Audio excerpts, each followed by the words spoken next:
En réponse à un phénomène nouveau, marqué par des violences urbaines de plus en plus exacerbées, la capacitation des unités d'intervention va se poursuivre dans le sens de disposer de moyens de réponse proportionnés. L'acquisition de capteurs à technologie très avancée, destinés à la surveillance générale du territoire, a montré toute la pertinence de cet important investissement, en particulier pendant les périodes difficiles de la vie de notre nation. L'expérimentation des drones conforme notre ambition d'élargir nos champs d'intervention avec des vecteurs de la troisième dimension de type hélicoptère. La surveillance ainsi que la régulation des faisceaux d'information et réseaux sociaux en bonne conformité avec les lois et règlements, ainsi que le respect et l'encadrement des libertés individuelles, constituent un gage d'efficacité à la fonction éminemment stratégique d'anticipation et prévention.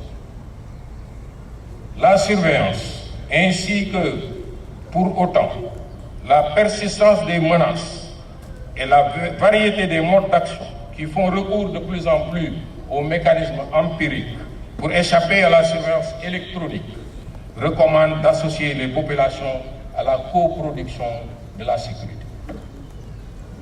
Excellence, Monsieur le Président de la République, chef suprême des forces armées, grâce au soutien constant de l'État, la gendarmerie s'est également dotée de capacités modernes qui lui ont permis d'obtenir des résultats probants.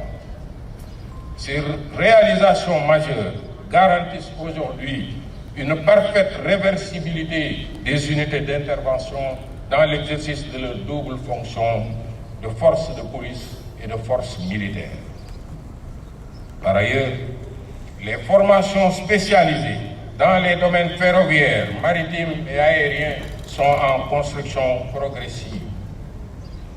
À titre d'exemple, la Légion de gendarmerie des transports ferroviaires a assuré la sécurité du transport de plus de 32 millions de voyageurs depuis le début de l'exploitation du train express régional TER.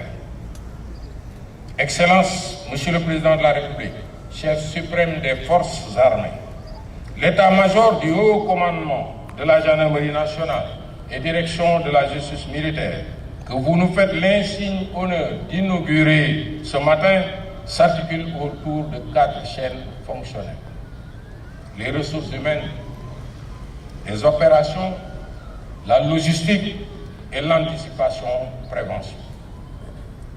Il s'inscrit dans le vaste plan de modernisation des infrastructures et d'augmentation des capacités d'accueil.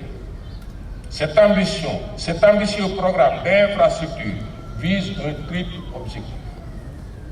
Accroître la disponibilité opérationnelle de nos formations, offrir un meilleur cadre de travail au personnel, mais surtout permettre aux militaires et à leurs familles de s'épanouir dans un environnement décent.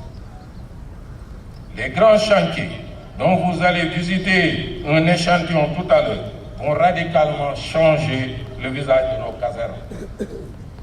Ils permettront de loger plus de 400 familles dans les cantonnements de Samba-Diéry Diallo, de Front de Terre, ainsi que 16 escadrons de la LGI à la caserne Wali Faye à Mbao. Parallèlement, des efforts constants sont faits par la coopération d'habitat de la gendarmerie pour faciliter l'accès des personnels ainsi que des autres corps de l'administration au logement social. Excellence, Monsieur le Président de la République, chef suprême des forces armées, je voudrais vous rassurer en empruntant cette expression consacrée de notre jargon militaire que le moral de la troupe est au bout fixe. Sous votre magistère, vous n'avez jamais lésiné sur les ressources et les moyens pour l'amélioration des conditions de vie, de travail et de soutien des militaires de la gendarmerie. L'ensemble du personnel, par ma voix, vous en sera éternellement reconnaissant. Votre nom sera gravé en lettres d'or dans les mémoires de la gendarmerie. Au nom de nos illustres anciens, ici présents, au nom des officiers généraux, officiers, gradés, gendarmes, gendarmes auxiliaires et personnel civil, je vous renouvelle notre loyauté et notre dévouement à la République et à ses institutions. Honneur, patrie.